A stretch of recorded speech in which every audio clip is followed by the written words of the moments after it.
Boa noite, Oswaldo. Tudo bom? Bem, Fábio, boa noite. Tudo jóia? Joia. Bem-vindo a Graças todos a Deus. aí. Mais uma segunda-feira. Vamos Graças a iniciando. Deus.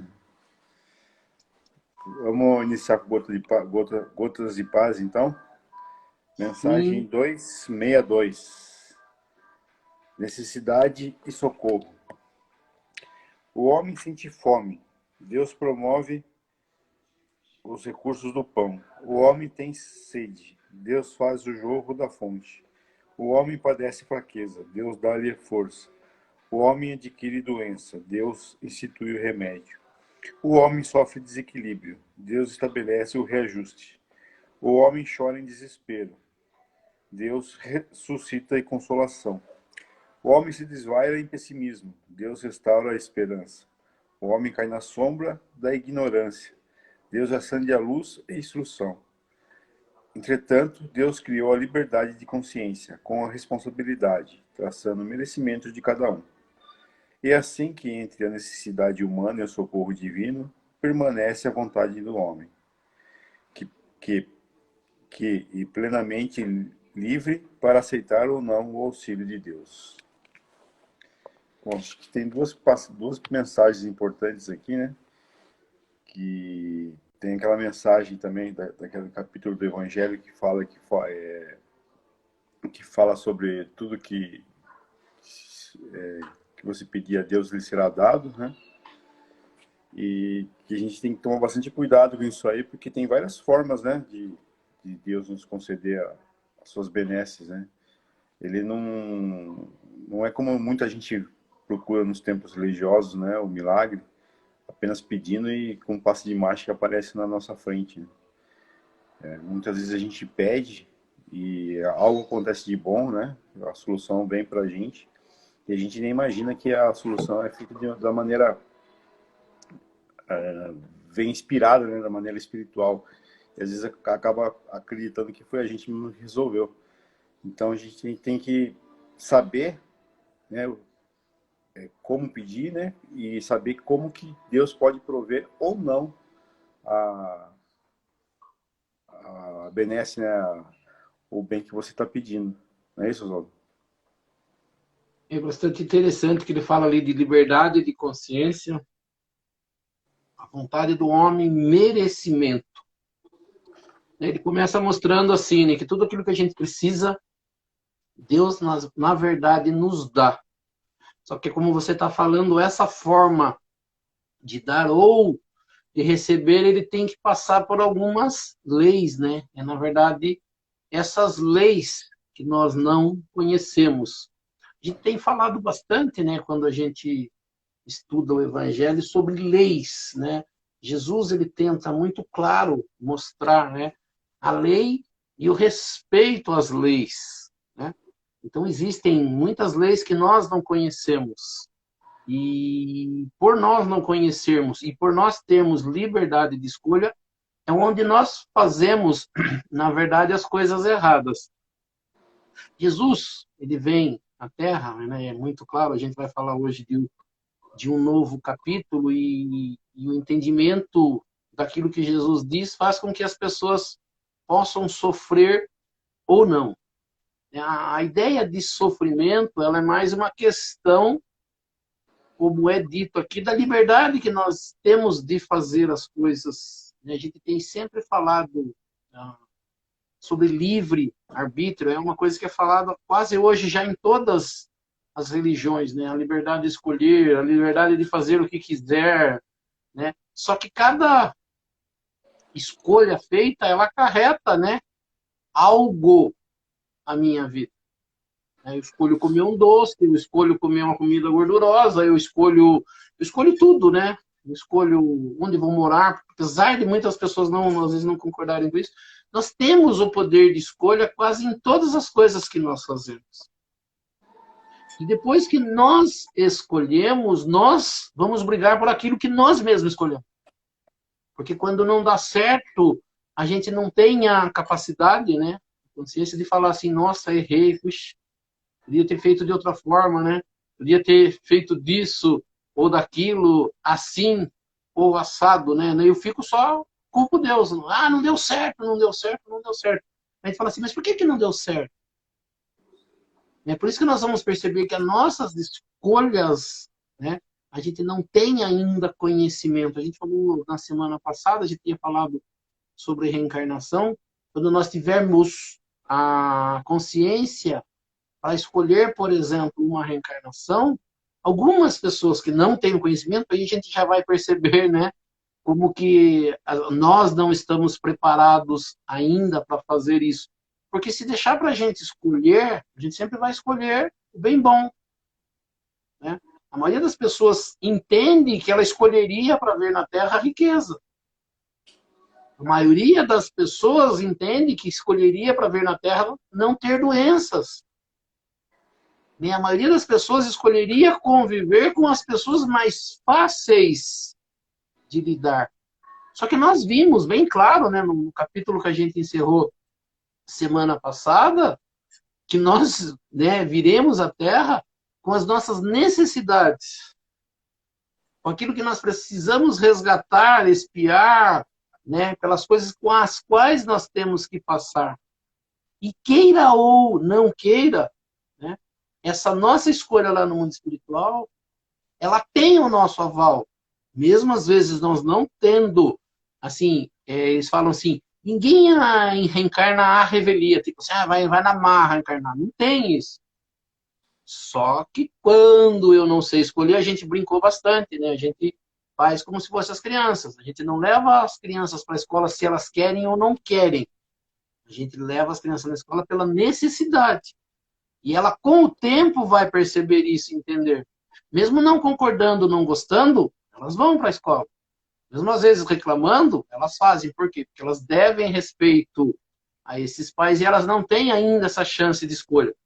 É mais difícil, por exemplo, quando a gente chega na idade adulta, onde nós já temos os nossos gostos e aonde nós já falamos assim, agora eu sou livre, né? A gente adora falar assim, ninguém manda em mim.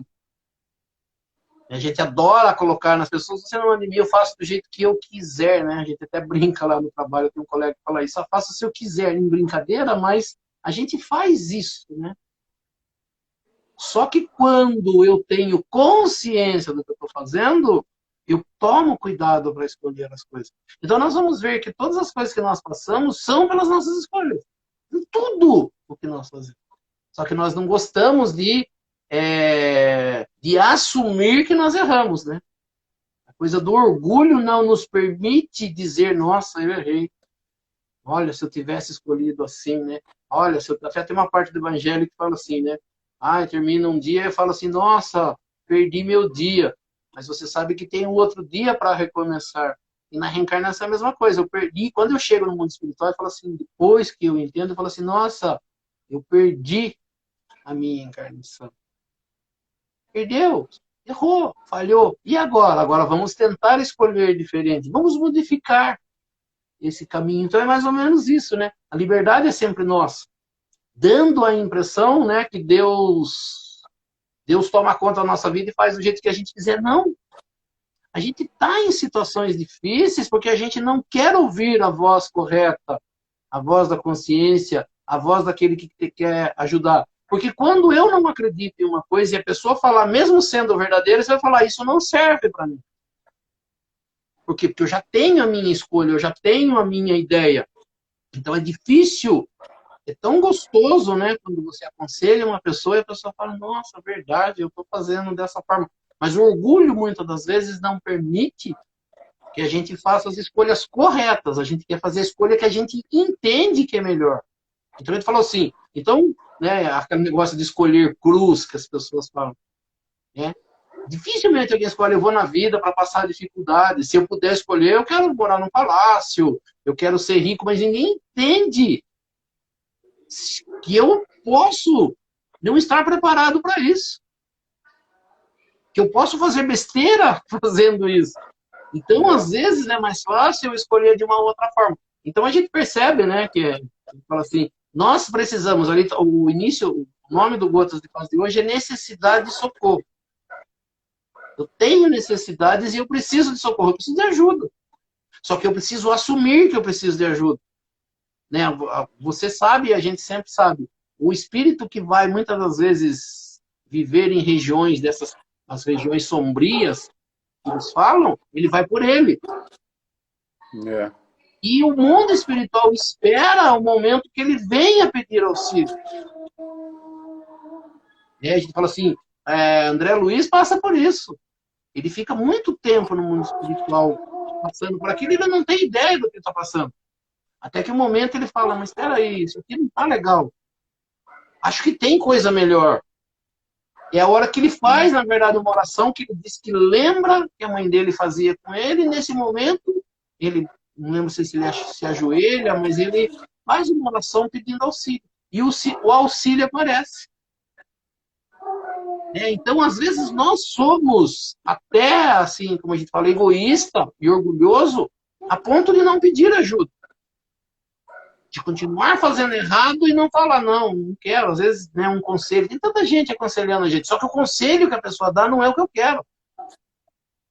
Eu quero, na verdade, de outra forma. Então, na verdade, é isso, né? A liberdade de escolha, para quem não sabe escolher, é difícil.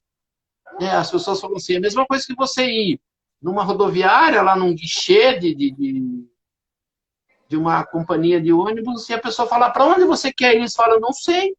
Se você não souber para onde quer ir, não tem jeito. Então, nós precisamos saber o que nós queremos. E isso, para nós, né, como encarnado, leva tempo para a gente entender. O que Jesus quis ensinar com aquelas palavras, né? O que ele queria quando ele falou dessa forma, né? O que eu não entendi ainda? Por que é tão difícil você ir numa igreja? Por que é tão difícil, todo mundo fala, ouvir sermão? Ouvir sermão porque ele cabe a você aquilo que está sendo falado e eu não quero aceitar. E a gente sempre empurra o sermão para os outros. Se aquela pessoa, né? A gente percebe que sempre as outras pessoas próximas a nós são as que têm defeitos e nunca sou eu. Então, por isso que, na verdade, é bastante difícil. É isso aí. Vamos dar início com a nossa oração? Sim. Então, nós vamos elevando o nosso pensamento a Deus, a Jesus, e convidando os espíritos superiores, os nossos amigos espirituais, para que nos auxiliem, para que também participem desse nosso estudo do Evangelho nesta noite, e que aqui nesta noite nós possamos aprender um pouco mais sobre a doutrina espírita, aprender um pouco mais sobre os ensinamentos de Jesus, do Evangelho de Jesus e das leis que nos governam. E pela prece que Jesus nos ensinou, nós vamos iniciando esse nosso estudo do Evangelho nesta noite. Pai nosso que estais nos céus, santificado seja o vosso nome, venha a nós o vosso reino, seja feita a vossa vontade, assim na terra como nos céus. O pão nosso de cada dia nos dai hoje. Perdoai as nossas ofensas, assim como nós perdoamos aqueles que nos ofenderam, e não nos deixeis cair em tentação, mas livrai-nos do mal. Que assim seja. Em nome de Deus, em nome de Jesus, nós declaramos iniciado o nosso estudo do Evangelho nesta noite. Que assim seja, graças a Deus e a Jesus. Que assim seja. Então vamos começar com o Evangelho. Só para sintonizar aí as pessoas, né? A gente está no capítulo 15, que o título do capítulo aqui é Fora da Caridade não há salvação. Né? A gente vai começar o item 1. Vamos lá. É melhor eu ler ou você faz igual semana passada, que você vai... Acho que hoje dá para ler, Fábio, não é tão... Dá? Dá. Tá, então vamos lá. Não acredito que dá, sim. O que é preciso para ser salvo? Parábola do bom samaritano. Ora, quando o Filho do Homem vier em sua majestade, acompanhado de todos os anjos, se sentará do trono de sua glória. E todas as nações, estando reunidas diante dele, separará uns dos outros, como um pastor separa as ovelhas dos bodes, e colocará as ovelhas à sua direita e os bodes à sua esquerda. Então o rei dirá àqueles que estarão à sua direita: Vinde, vós que fostes benditos por meu Pai, possui o reino que vos foi preparado desde o início do mundo. Porque eu tive fome, me deste de comer, tive sede, me deste de beber, tive necessidade de alojamento e me alojastes.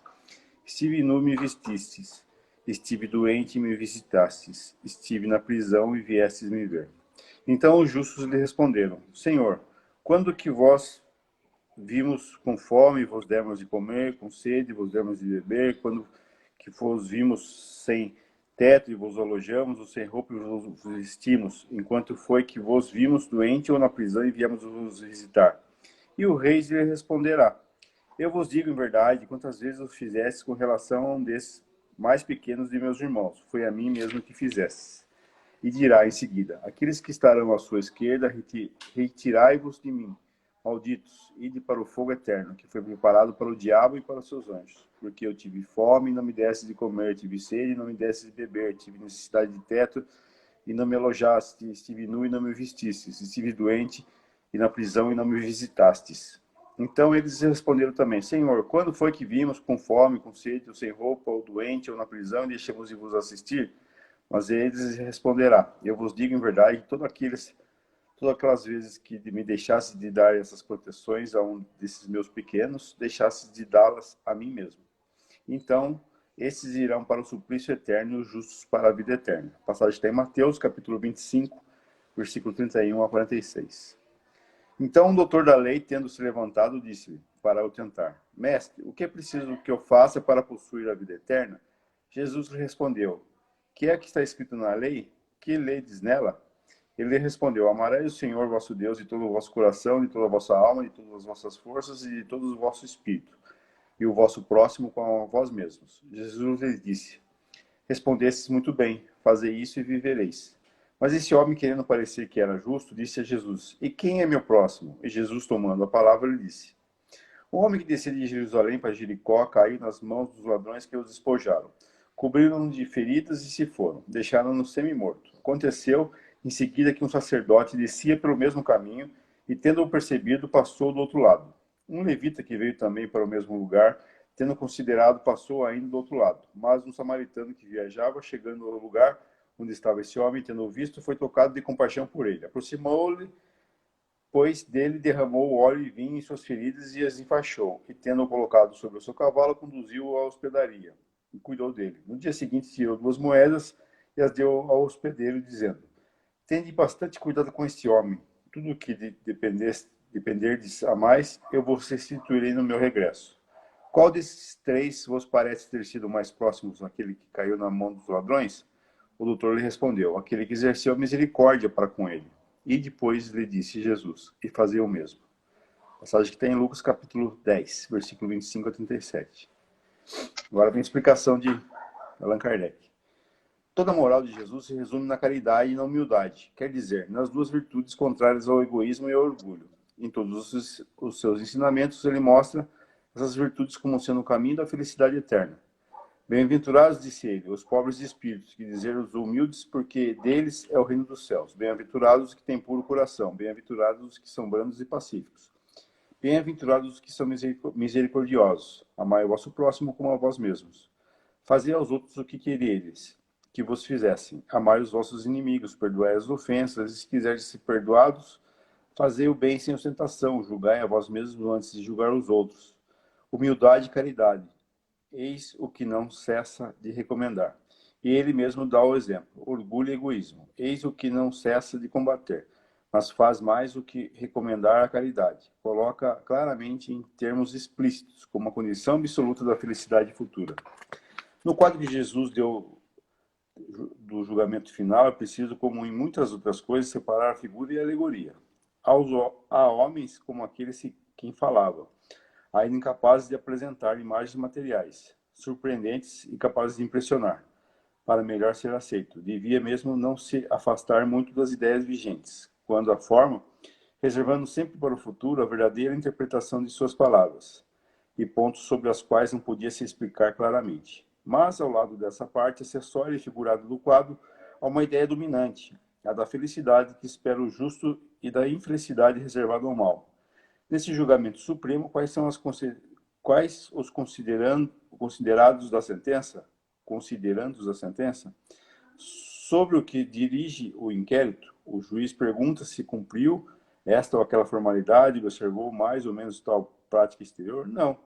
Ele não inquire senão de uma coisa, a prática da caridade, e sentencia dizendo: vós que assististes vossos irmãos, passai à direita. Vós que fostes duros para com eles, passai à esquerda. Ele se informa da ortodoxia da fé. Ele se informa da ortodoxia da fé, faz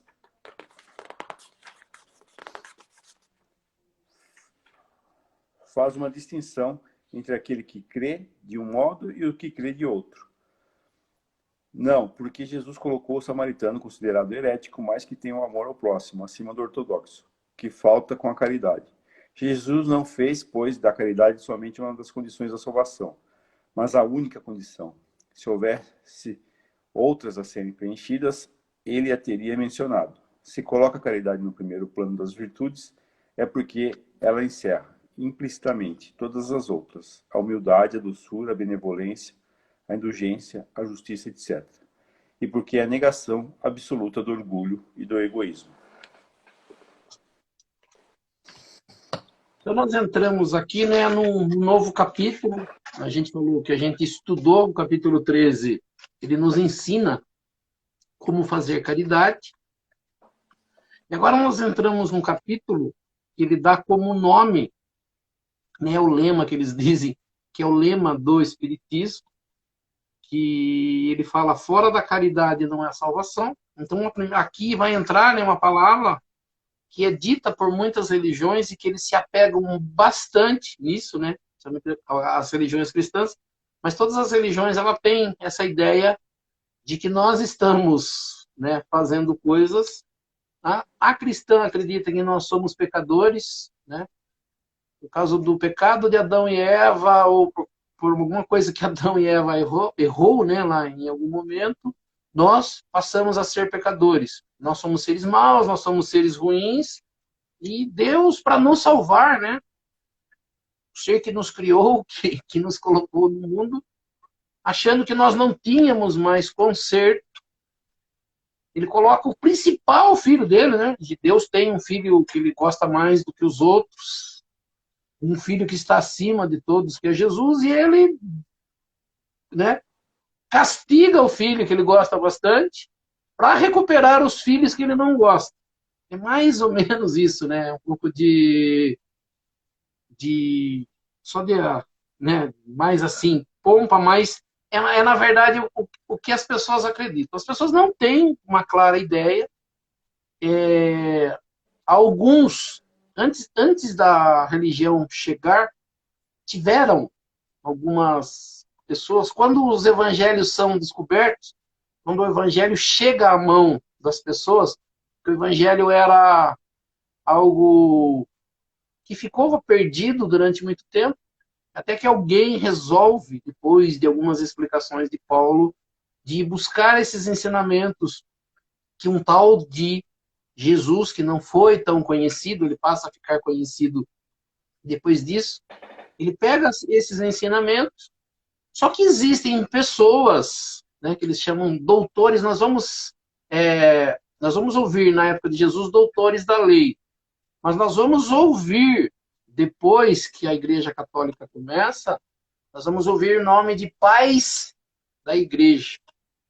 Santo Agostinho é um desses pais da Igreja, e um dos outros que é também conhecido, né, que foram estudiosos desses evangelhos, ele chama São Tomás de Aquino. Inicia-se a Igreja Católica e depois há uma cisão, uma separação por não entendimento do que a Igreja fazia. Martinho Lutero, né, cria uma nova vertente que eles chamam de protestantes. O que nós vamos perceber, e é base, e até é um motivo ainda de discussão entre os católicos, né, entre os protestantes, e ainda algumas pessoas não chegaram. Hoje, mais recentemente, até estão conseguindo chegar nisso. Mas essa história da salvação tem uma passagem de Paulo, que está na parte dos Atos dos Apóstolos, que são os estudos já de Paulo, uns estudos mais recentes sobre aquilo que Jesus falou. E nós vamos pegar em algumas passagens algo que Paulo diz e algo que Tiago, que é considerado irmão de Jesus, também diz. Então há dentro das igrejas uma ideia.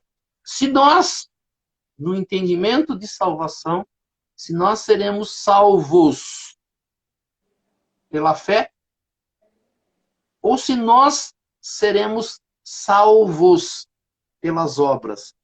Nas próprias passagens desses apóstolos, existe contradição ou existe não entendimento correto do que foi falado.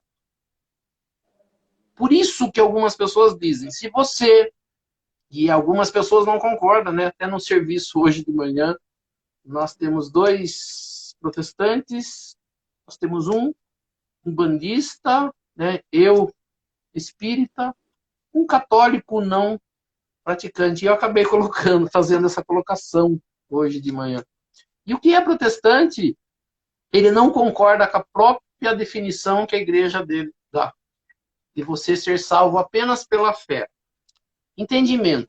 Eu levei uma vida bastante errada, só fiz as coisas erradas, maltratei, pintei e bordei, vamos dizer assim.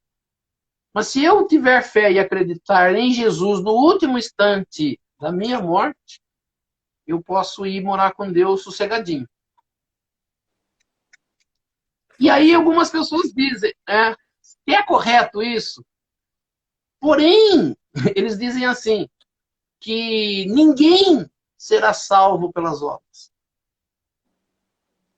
Porque eles acham que por mais bem que a gente consiga fazer, nós em algum momento já erramos. Então eles não concordam que nós deveríamos ser salvos, a não ser pela misericórdia de Deus. E só Ele pode fazer isso. Então, mesmo eu errando bastante, Deus tem misericórdia e me permite me arrepender e ser salvo. Né?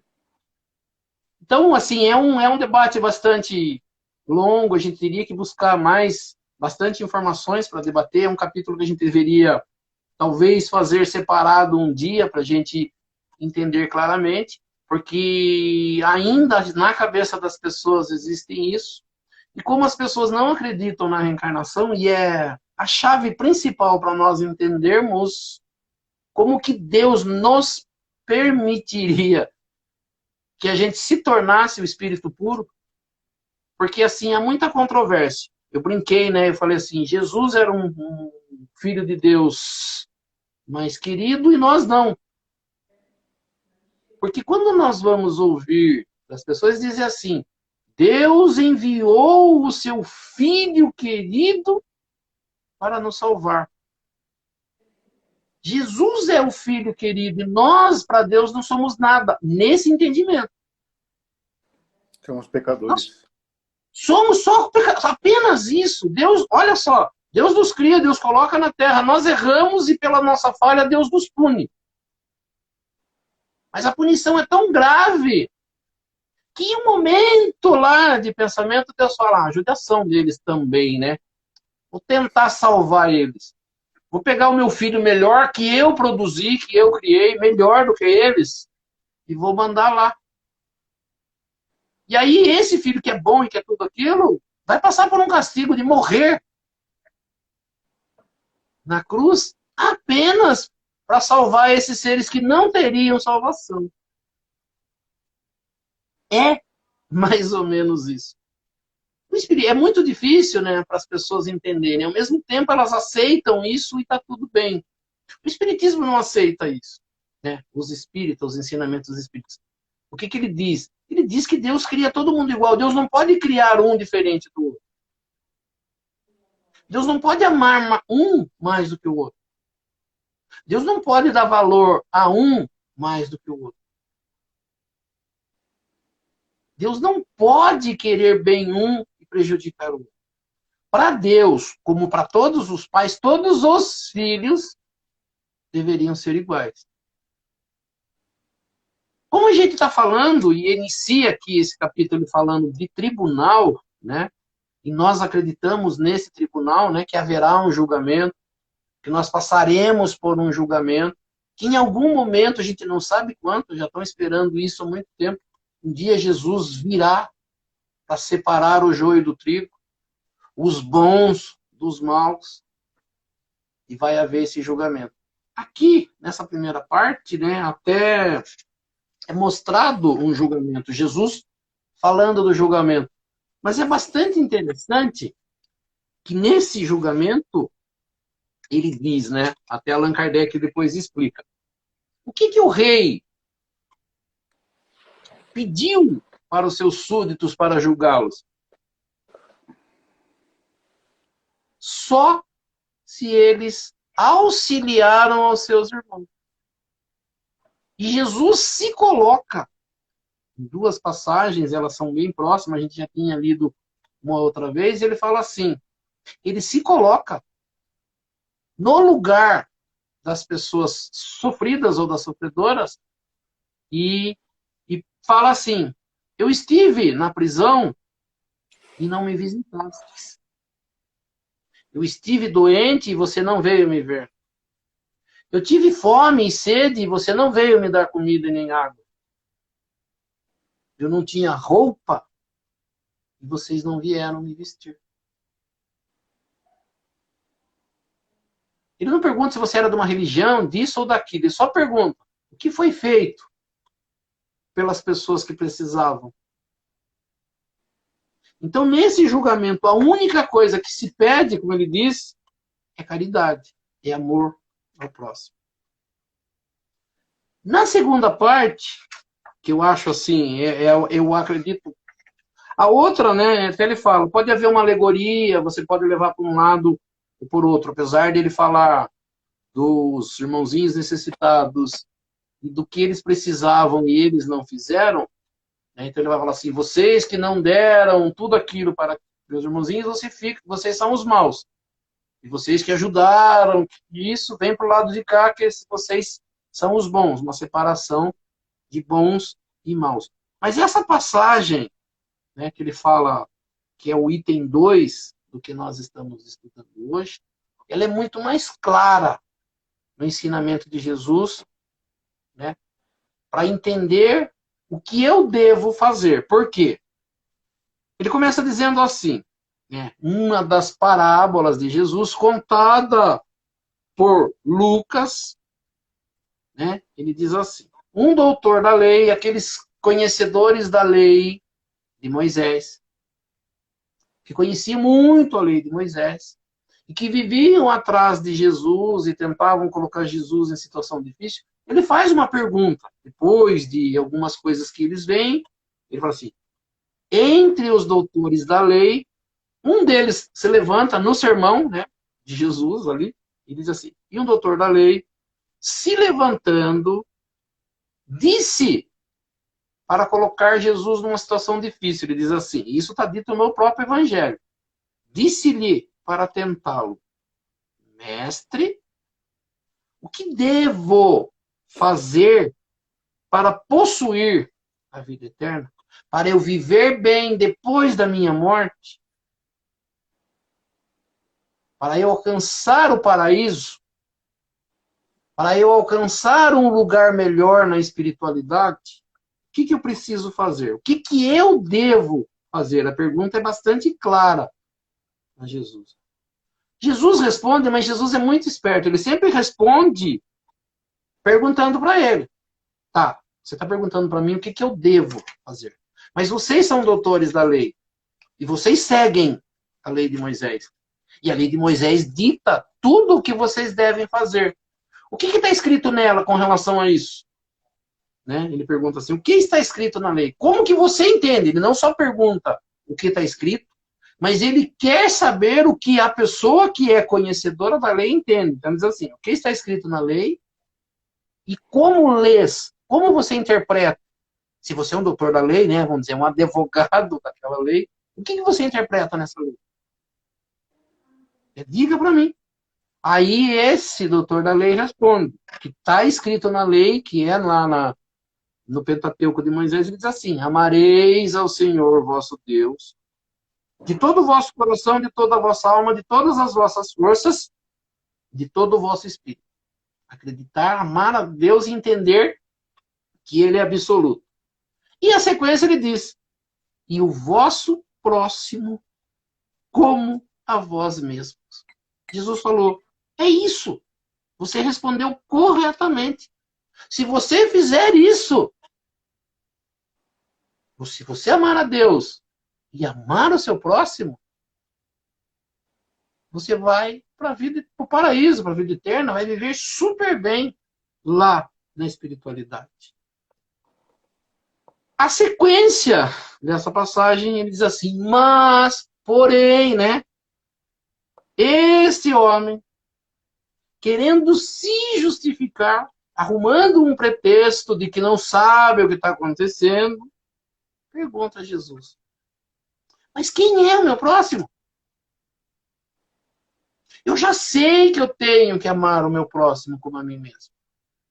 Mas como é que eu sei que ele é meu próximo? Como é que eu procuro o próximo? De todos os seres que estão no universo, quem é meu próximo? E aí, né? Ele falou assim: então Jesus, tomando a palavra, ele disse, e conta uma historinha. E aí, lá no começo do Evangelho, quando a gente iniciou esse Evangelho, e sempre que a gente tiver oportunidade, a gente vai falar, Jesus usa alguns personagens da época para exemplificar a historinha dele. Ele diz assim: descia de Jerusalém para Jericó, de uma cidade grande onde eles estavam e aonde viviam esses doutores da lei, diz que de um homem, ele não fala quem é, ele só cita um homem. O homem descia, vamos dizer que a cidade era mais alta, Jerusalém, e ele foi para uma cidade que ficaria numa parte mais baixa. Desceu para Jericó, foi para a cidade vizinha, né?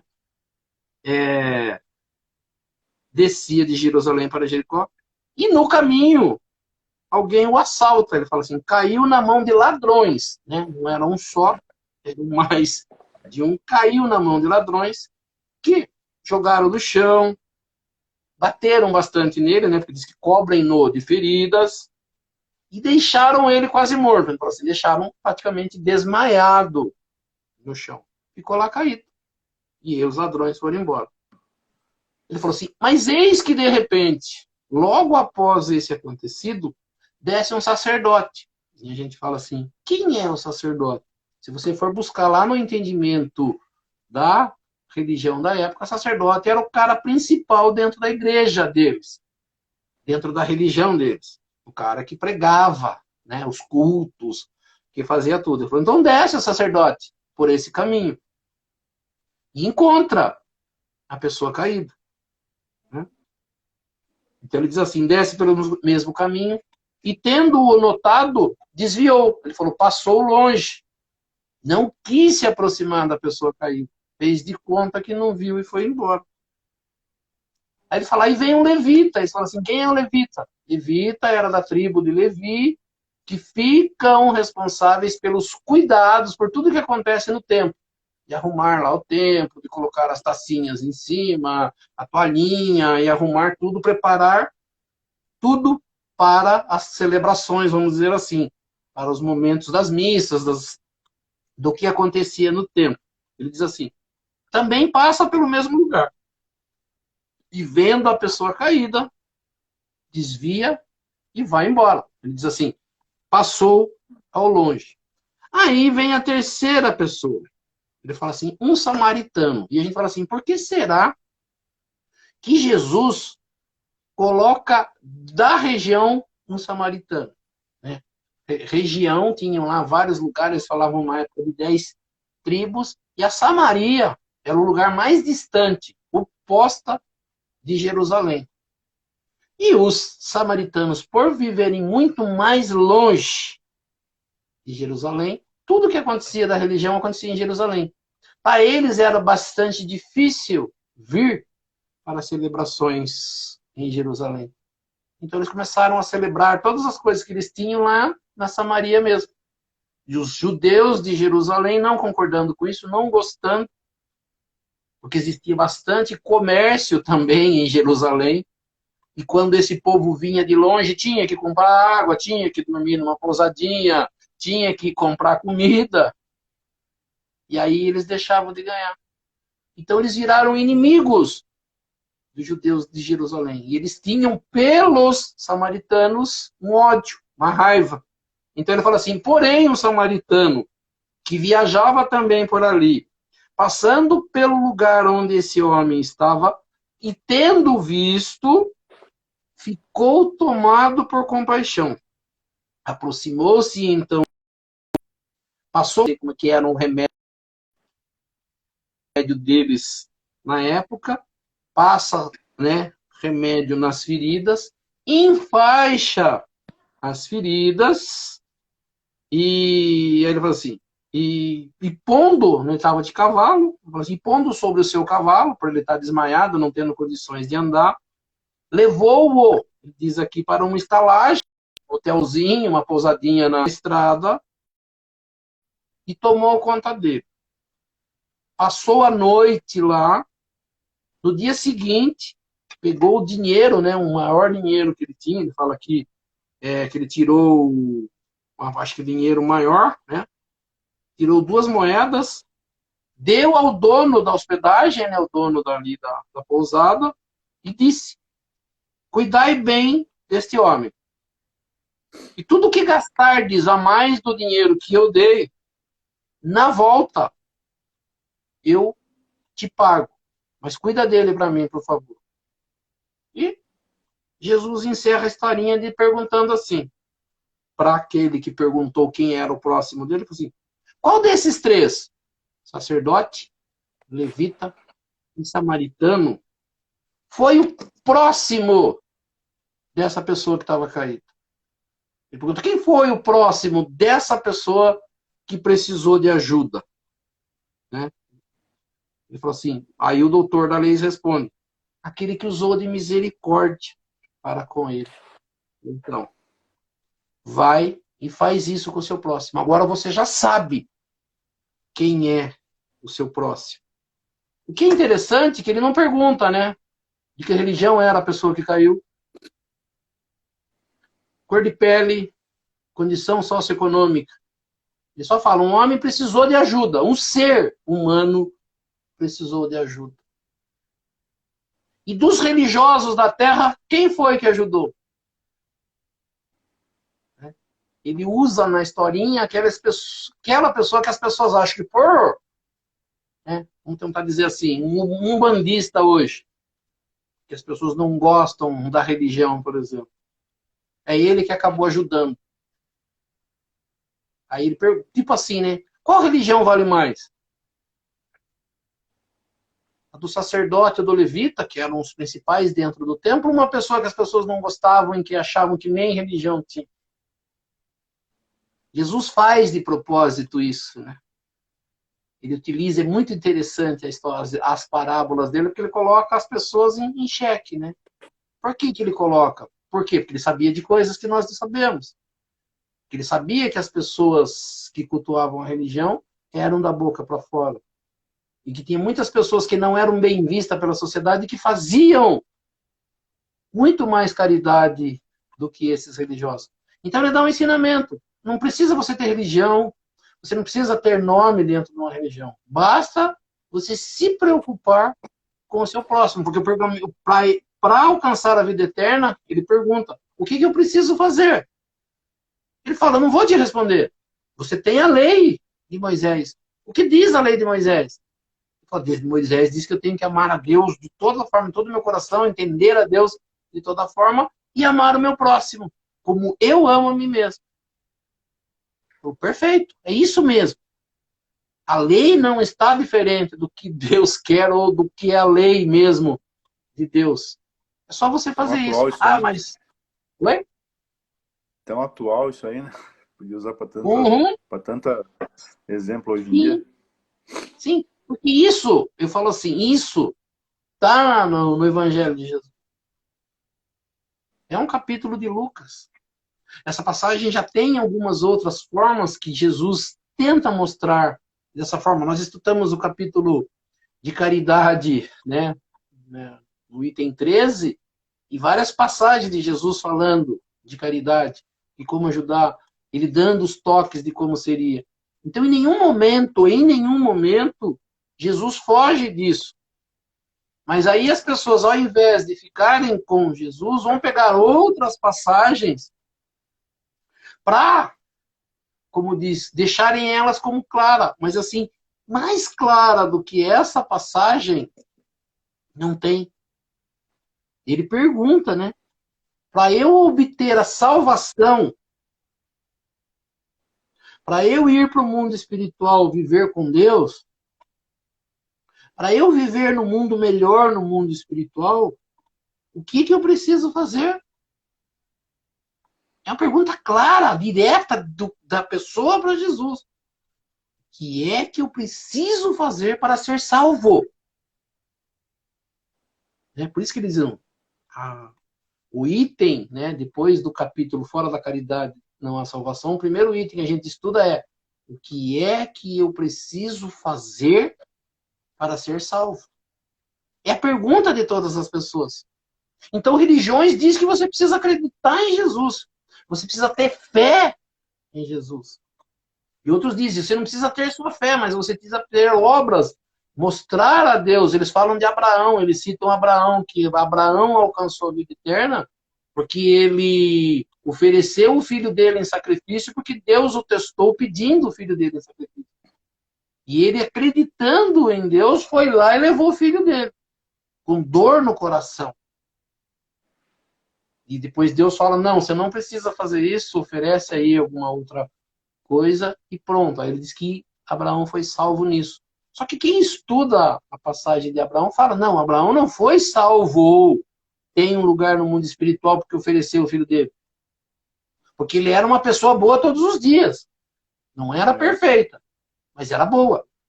Então, né, o entendimento, às vezes as pessoas pegam passagens separadas na Bíblia e falam, é isso que tem que fazer.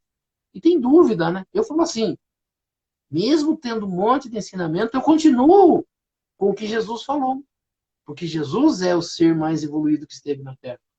E ele teve passagens como essa, que foi perguntado diretamente. Então a pergunta da pessoa falou, Jesus falou, não, frequenta a igreja tal, né?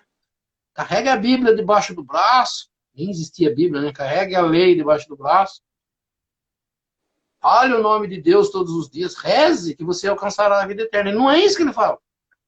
A pergunta é clara, o que eu faço para possuir a vida eterna? O que está escrito na lei de vocês? Que Moisés deixou para vocês? Amareis o Senhor teu Deus, todo o coração, de toda a alma, todas as forças, de todo o espírito. E o próximo como a mim mesmo. Isso, é isso que precisa fazer. Ele não acrescentou mais nada. Ele não falou assim, além disso, você precisa fazer isso, isso e isso. Além disso, você precisa fazer isso, isso e isso. Falou, não, é isso que você precisa fazer. Amar a Deus e amar o próximo. Se você fizer isso, você vai alcançar a vida. E acredito que 70% dos cristãos hoje ainda não entenderam isso. Ou entenderam da forma deles. E não querem entender, não há motivo de É. entender. Porque eu vou, né? Assim eu vejo, né? A gente vê todo dia. O Facebook hoje mostra isso claramente, né? A nossa atual política vai mostrar isso claramente, né? De que lado eu estou na história, É. né? Se eu estou do lado de Jesus, eu estou do lado da igreja. Eu vou na igreja, mas, né? Você vê pessoas que se dizem espíritas, pessoas que dizem de uma religião ou de outra, mas que são capazes de ferir, né? De matar, pela política, pelo defender uma coisa ou outra. Não defende, né? Ele defende os interesses deles. É o que todo mundo faz, né? A maioria das pessoas fazem, né? Eu defendo o meu interesse. O resto não importa. Só que o ensinamento de Jesus é bem claro. O que eu preciso fazer? Para alcançar a vida eterna, vou ter que ser bom sempre. amando a Deus, entendendo a lei de Deus, aceitando a lei de Deus e aplicando isso para com as pessoas. Então ele fala assim, mas eu não sei quem é meu próximo. Quem é meu próximo? É os que estão dentro da minha família? O meu próximo, ou as pessoas que eu tenho que ajudar são as que estão dentro da minha igreja?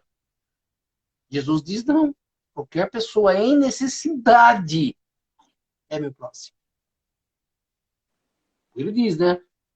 Eu tive fome, não me desse de beber, eu tive fome, não desse de comer, tive sede, não desse de beber, eu tive nu, precisei de roupa e não me vestistes, eu tive doente e você não foi me procurar. Quer dizer, qualquer coisa que eu possa fazer para alguém em necessidade, qualquer pessoa em necessidade na face da terra é meu irmão, é meu próximo. E é a ele que eu tenho que fazer. Não somos escolhidos, não sou eu que escolho o próximo. Eu quero meu próximo, pessoas que estão dentro da minha família. Meu próximo são as pessoas que estão dentro da igreja. Jesus não disse isso. Qualquer pessoa em necessidade, e que eu me aproxime dela e veja ela em necessidade, se eu não ajudar, eu estou errado. Eu não vou alcançar, né, a vida eterna. Ele deixa bastante claro. Então, depois dessa passagem, né, ele diz assim, Allan Kardec começa explicando. Todo o ensinamento de Jesus, todo o ensinamento moral de Jesus, se resume em duas palavras, ele diz assim, caridade e humildade. Ou seja, virtudes. Ele fala assim, virtudes que são contrárias a duas outras coisas que fazem mal a nós, egoísmo e orgulho. Emmanuel, que era o guia espiritual do Chico Xavier, ele fala que egoísmo é a chaga da humanidade, nós já passamos por isso. Ele diz assim, em todos os ensinamentos, Jesus, né, mostra essas virtudes sendo como caminho da felicidade eterna, caminho da salvação, caminho do lugar melhor no mundo espiritual. Aí, ele enumera aqui, ó, Jesus disse, bem-aventurados, pobres de espírito, os humildes, deles é o reino do céu. Bem-aventurados, aqueles que têm puro coração, não tem maldade no coração. Bem-aventurados, aqueles que não querem briga, né? Os mansos e os pacíficos. Bem-aventurados aqueles que são misericordiosos, que aceitam o erro dos outros, mas que estão ali disposto a ajudar. Sequência, amai o próximo como a vós mesmo. Fazei aos outros o que gostaria que vos fizesse. Amai os vossos inimigos. Perdoai as ofensas, se quiserem ser perdoados. Fazei o bem com discrição. Se nós pegarmos tudo isso aqui que ele está falando, desde lá do item 7, capítulo 7 desse evangelho, nós viemos estudando isso em sequência. Da humildade, do coração puro, da mansidão, né? Da misericórdia, do amar ao próximo, do amar ao inimigo, do perdão, né? E aí ele diz assim, humildade e caridade é o que Jesus não cessa de recomendar e exemplificar.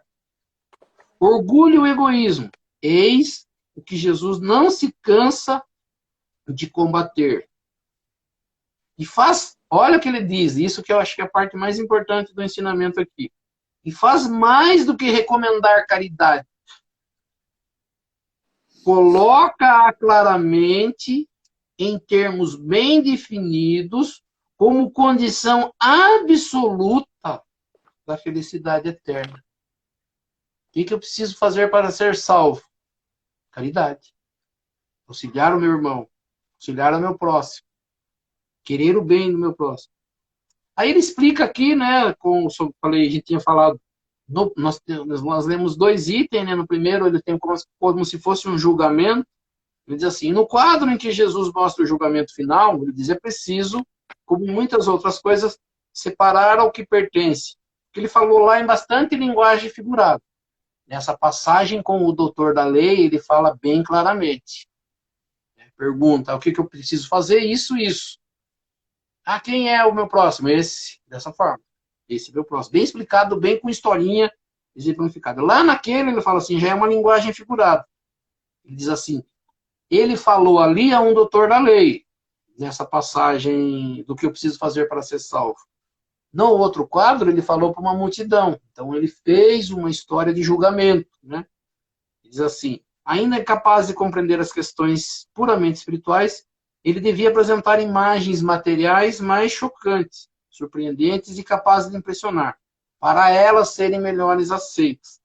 Devia mesmo não afastar as ideias do seu tempo, quanto à forma, reservando para o futuro a verdadeira interpretação dessas palavras. Só hoje, talvez, a gente consiga, com o Espiritismo nos auxiliando, com alguma coisa que a gente já aprendeu, a gente consiga entender melhor aquele quadro.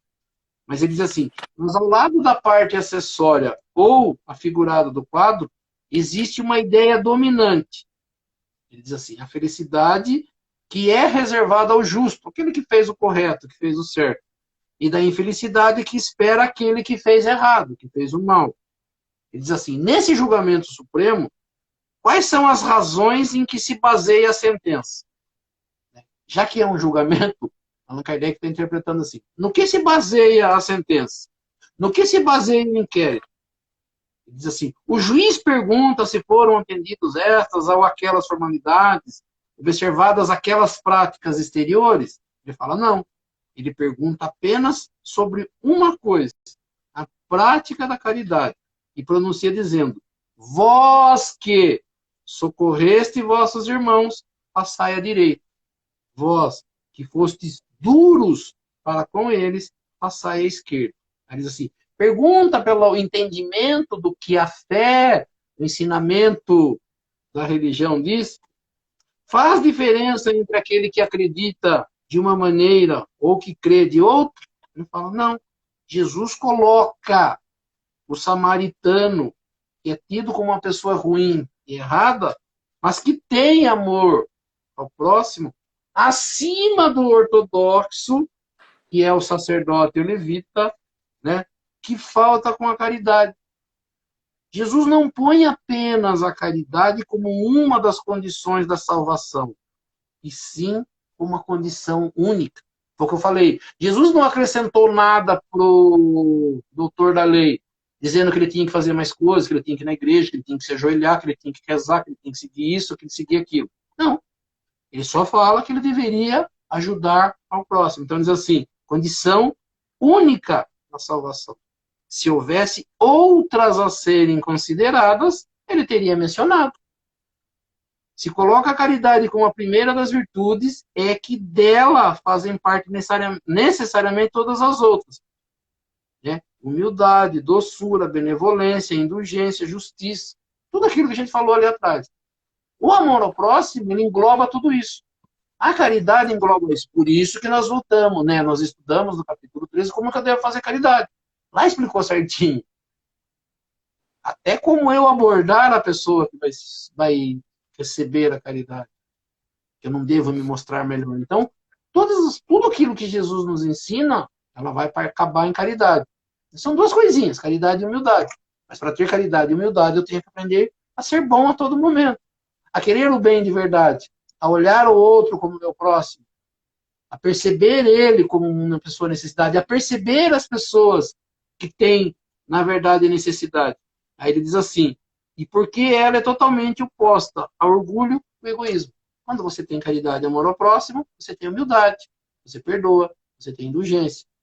Quando você é orgulhoso e egoísta, você não perdoa, você não quer respeitar, você não está, na verdade, nem aí. Então ele fala assim, orgulho e egoísmo que nós temos que combater, caridade e humildade que nós temos que ter como base de entendimento, como única condição para nós alcançarmos a vida eterna.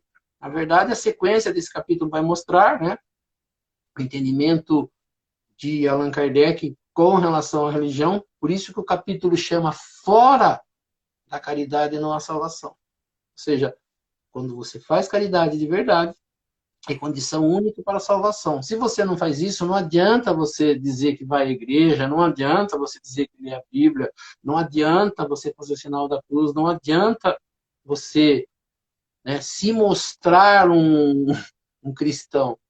Você não tem que se mostrar um cristão, você tem que ser um cristão, ou seja, um seguidor dos ensinamentos de Jesus.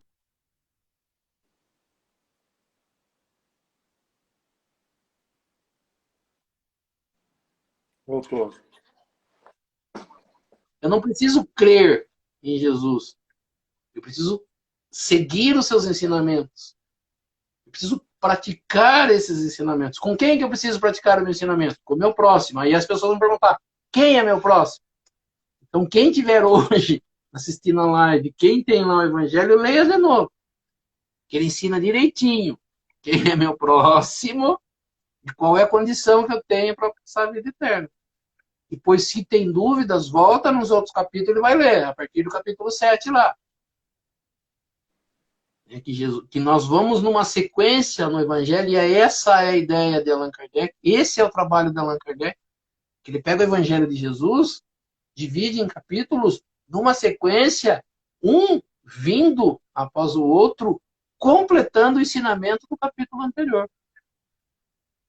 Nós pegamos hoje o capítulo da caridade como item único, né, principal, né, para salvação, para alcançar algo melhor, mas que é a sequência de tudo aquilo que nós estudamos desde o começo do capítulo. Lá no comecinho do Evangelho explica quem é o sacerdote, quem é o levita, quem é o samaritano. Depois ele vem ensinando, né, manso de coração, da humildade, do perdão, da misericórdia, do amor ao próximo, do amor ao inimigo, do como fazer caridade, honrar pai e mãe, e entra no fora da caridade numa salvação.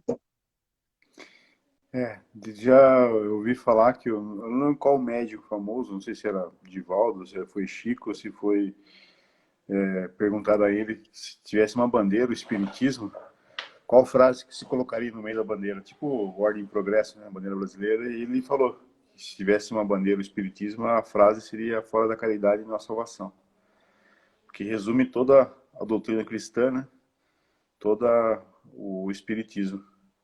Então é bem interessante. E a gente vê hoje em dia, né, levando a parábola do bom samaritano, muitos levitas, muitos sacerdotes, né, se achando melhores que a gente, se achando melhores que muitos samaritanos por aí, apenas por conhecerem, né, a dita lei ou se acharem doutores da lei, como você disse.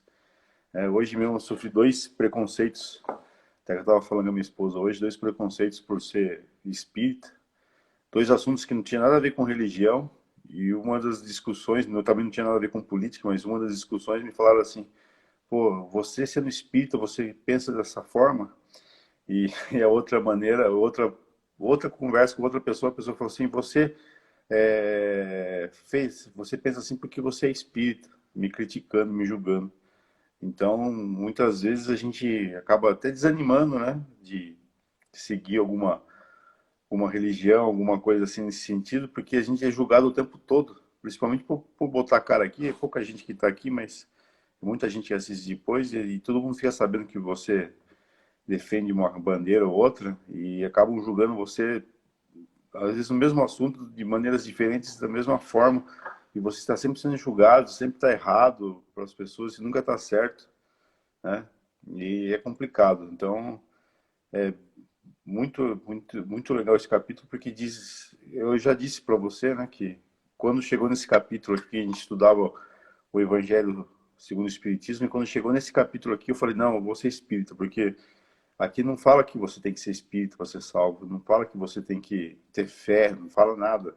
E uma coisa que eu já falei para você, que eu tenho crença, mas a minha fé vai até o ponto de eu entrar em desespero, que daí eu parece que perco a fé, mas eu tento melhorar isso em mim. Eu acredito muito, minha crença é muito forte. Mas assim, quando chegou nesse capítulo, eu falei, não, sou espírita. Agora assumo, eu me convenci que eu sou espírita. Mas é complicado você ser julgado o tempo todo. Na verdade, Jesus não criou religião, ele não falou que precisava ter uma religião. Ele falou que você precisava ter conhecimento das leis de Deus, desses ensinamentos. E ele também falou, né, que haveria falsos cristos e falsos profetas, e nós temos visto, né? Eu posso falar, não fora do Brasil, tem também, mas a gente está percebendo isso, né? As pessoas estão brincando com a religião, as pessoas estão usando a religião para defender coisas erradas, né? As pessoas estão usando a religião para distorcer ensinamentos, né?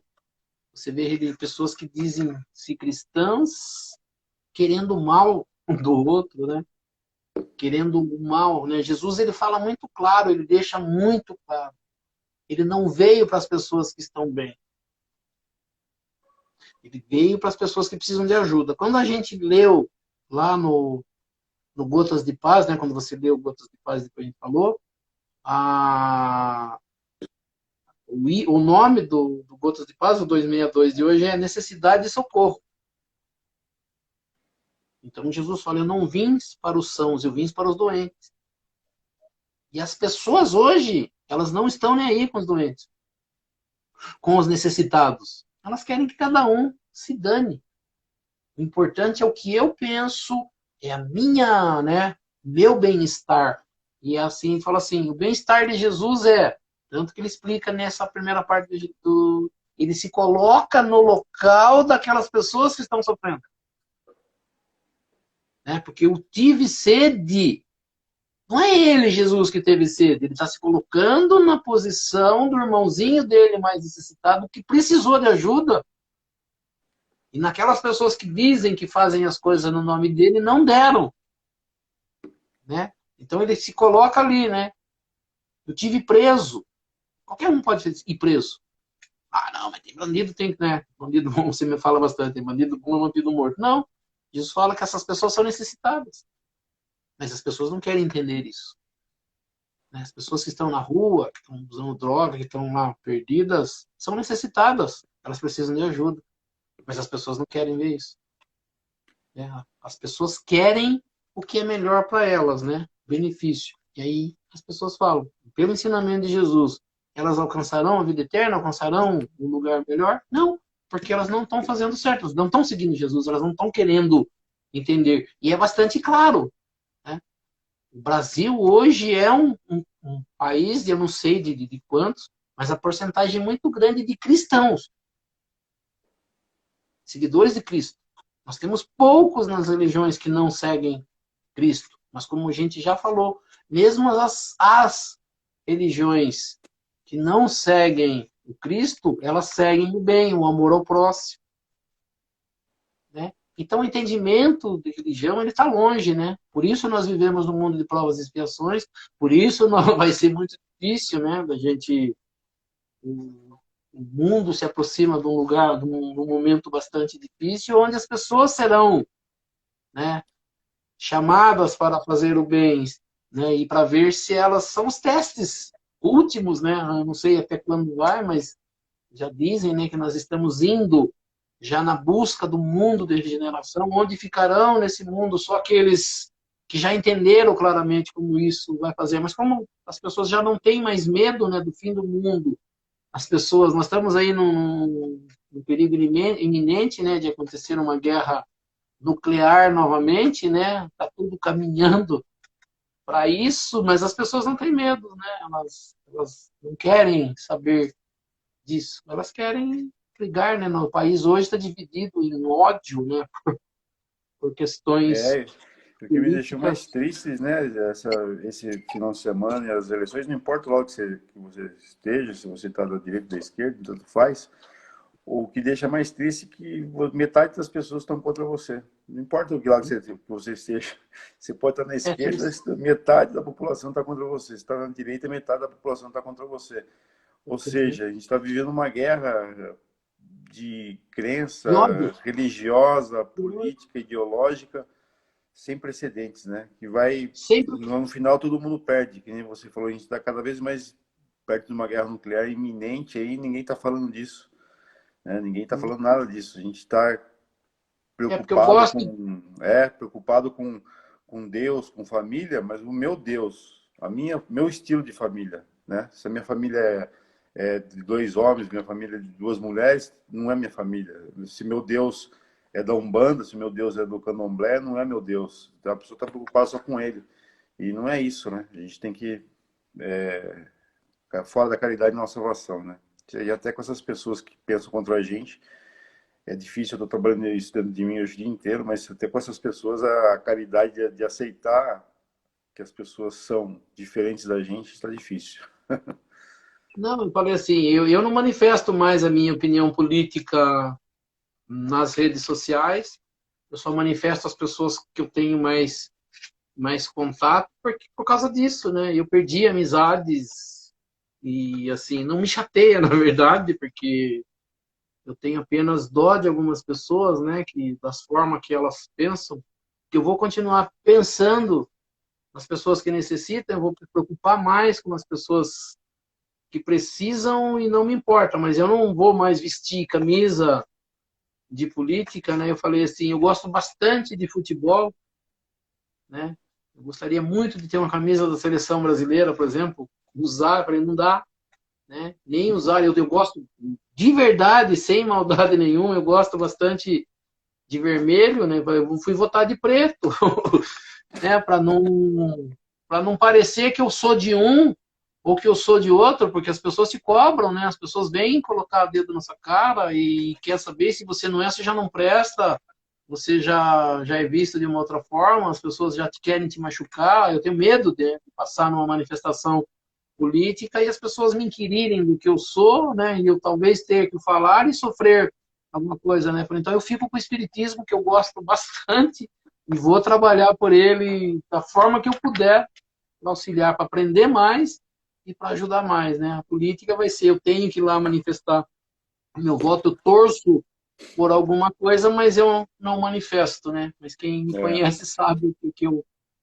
que mesmo, eu... e mesmo ficando só com o espiritismo, você vai ser julgado ainda. Muitos vão achar você errado. Sim, mas esse não me importa. Com esse eu não me importo. Esse já estou bem resolvido, né?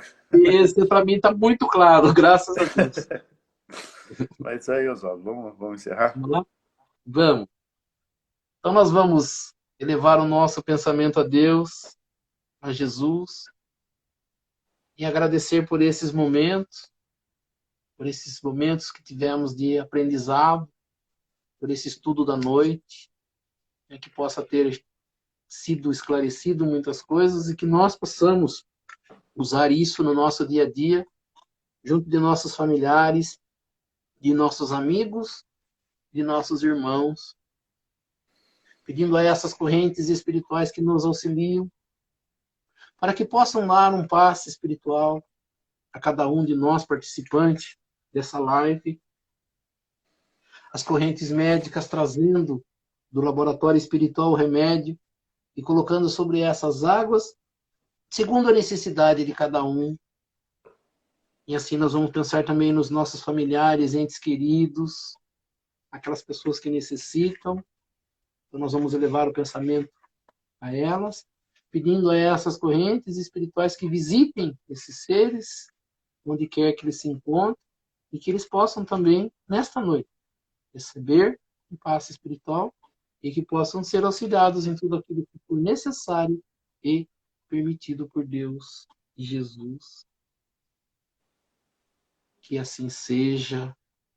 E aproveitando um momento de paz, de harmonia e de boas vibrações, e juntando as nossas boas vibrações, as vibrações dessas correntes espirituais que nos auxiliam, e neste momento nós vamos auxiliar aos nossos irmãos mais necessitados, onde quer que se encontre um irmãozinho necessitado, que nós possamos chegar até eles, levando até eles nossas melhores vibrações, sejam nas penitenciárias, nas cadeias públicas, nos hospitais, asilos, orfanatos, casas de caridade, casas de correção, estabelecimentos de ensino, clínicas para tratamento de dependentes de álcool e de droga, hospitais para cura e tratamento de doentes, os doentes de câncer ou de qualquer outra doença ou moléstia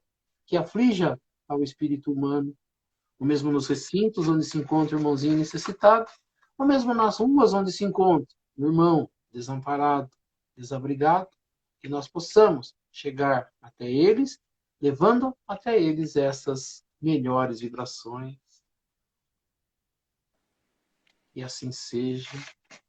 E lembrando as palavras de Jesus que disse: onde houverem 2 ou mais irmãos reunidos em meu nome, lá eu estarei no meio deles.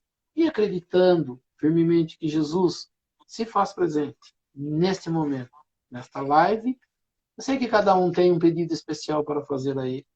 E aproveitando, então, o momento de concentração, que cada um possa fazer o seu pedido ao nosso Mestre Jesus e a Deus Pai Todo-Poderoso. Que assim seja, graças a Deus e a Jesus. E assim, agradecendo a presença de todos e convidando a todos a se fazerem presentes na próxima segunda-feira, no mesmo horário, para que mais uma vez nós possamos estar aqui reunidos para estudar um pouco mais sobre a doutrina espírita, estudar um pouco mais sobre os ensinamentos de Jesus, do Evangelho de Jesus e das leis que nos governam. E pela prece que Jesus nos ensinou, nós vamos encerrando esse nosso estudo do Evangelho nesta noite. Pai nosso que estais nos céus, santificado seja o vosso nome.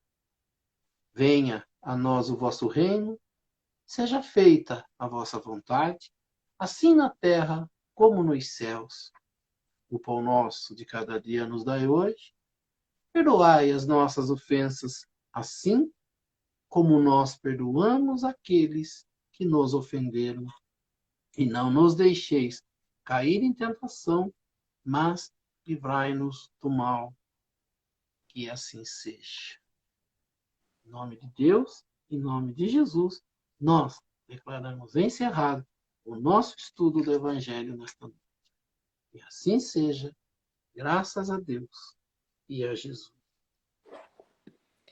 Que assim seja. Que assim seja. Falando para a Miriam aqui, que eu vibrei aqui pela saúde dela, que ela pediu aqui. E vibrei Tá. também pela minha tia Ilza, que está aqui também. Fez uma Tá, cirurgia mas hoje.